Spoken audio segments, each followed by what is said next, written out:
Alors ouais. ici, on est dans un secteur où il y avait beaucoup de vignes autrefois. Pas là en particulier, mais dans les environs, il y avait énormément de vignes. Et dans les endroits propices à la vigne, pousse le poireau sauvage.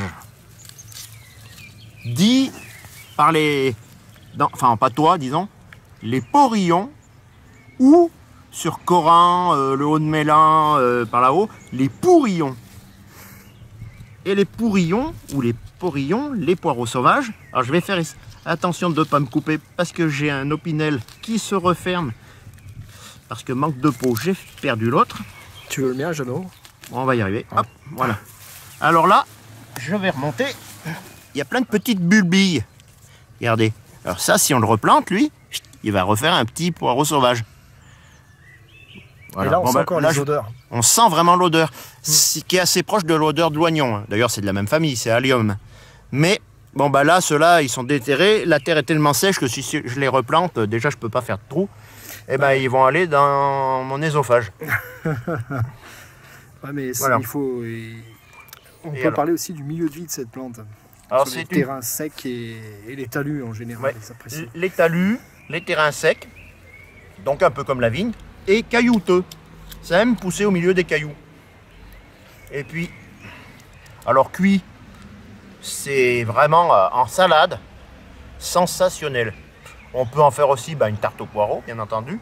Et là, juste un petit peu épluché comme ça. Alors bien sûr, après, si vous voulez aller faire bisous à votre copine, faut la prévenir, ou alors faut qu'elle aime ça aussi. Et voilà.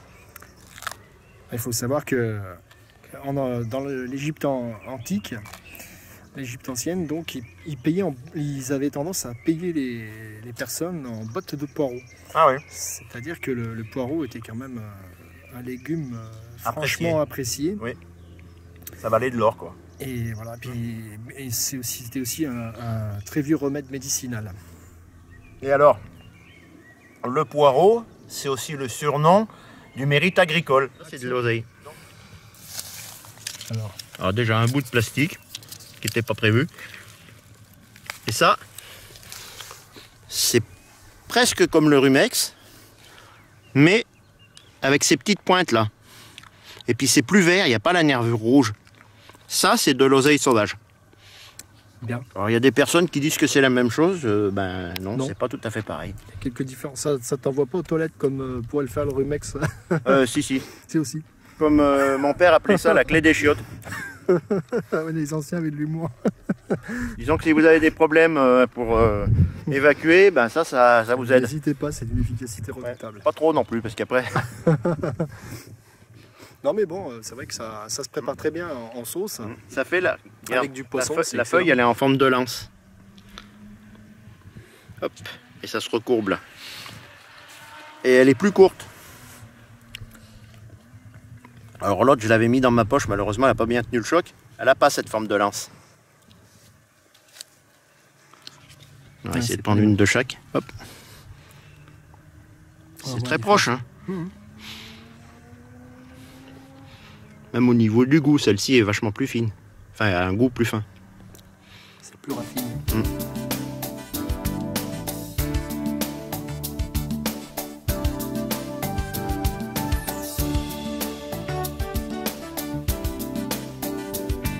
Un petit bout du plateau des petits proches. La dent de Paul. Là derrière, la chartreuse. De la chartreuse. Alors là, Jean-Yves, dans les prés, la végétation démarre. Ouais. Et là, pour toi, c'est un véritable garde-manger. Avec un de tes préférés. Un gaillet. Alors, il y a une personne qui m'avait mis un mot pas très sympathique sur internet en disant oui, tu dis que les gaillets ça se mange, mais c'est pas vrai. Ils sont tous comestibles. Sauf qu'il y en a qui sont mangeables crus comme celui-là parce qu'il n'est pas trop raide. Et puis il y a le gaillet gratteron qui gratte justement. Alors il est préférable de le manger cuit. Mais ils sont comestibles, il n'y a aucun doute. Et ça, c'est le petit Jésus en culotte de velours. Je vais m'en croquer un aussi, tiens. Bien. T'as bien mérité de la patrie. Oh, merci, Jeannot. Ça, c'est excellent. On vérifie quand même. Putain, c'est vrai que c'est excellent. Et puis là, On vérifie quand même qu'il n'y a pas de petite bête dessus. Bon. Bah, à la limite, la petite bête sera mangée par la grosse. Mais... Un peu de protéines. En bordure de prairie,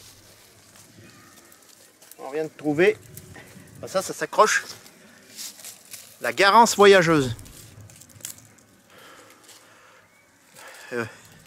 Et ça, la garance, on en tirait une couleur pour la teinture. Ça ressemble au gaillet. Si je ne me trompe pas, de la même famille, mais c'est pas un gaillet. Ça se mange pas. Ne serait-ce que parce que déjà, c'est peut-être pas toxique, hein, mais c'est raide comme la justice. C'est vraiment... On le passerait pas bien. Non. Vous savez, dans le film Les Enfants du Paradis, Arletty, je m'appelle Garance. Ah ben, c'est ça la garance. Garance voyageuse. Pourquoi voyageuse? Parce que ça s'accroche dans le poil, dans les vêtements. Voilà. Et après, ça va se ressemer un peu plus loin. Voilà à quoi ça ressemble. Une plante donc qui a adopté une stratégie. Voilà, pour aller se ressemer à droite à gauche. ingénieuse. Bon, bah là, il n'y a pas de graines, là, mais il y en avait une ou deux par-ci par-là. Bah, faut dire que là, c'est vraiment c'est la fin de saison. Les oiseaux ont mangé ont becqueté, au sens propre, les grains, les fruits. La garance voyageuse.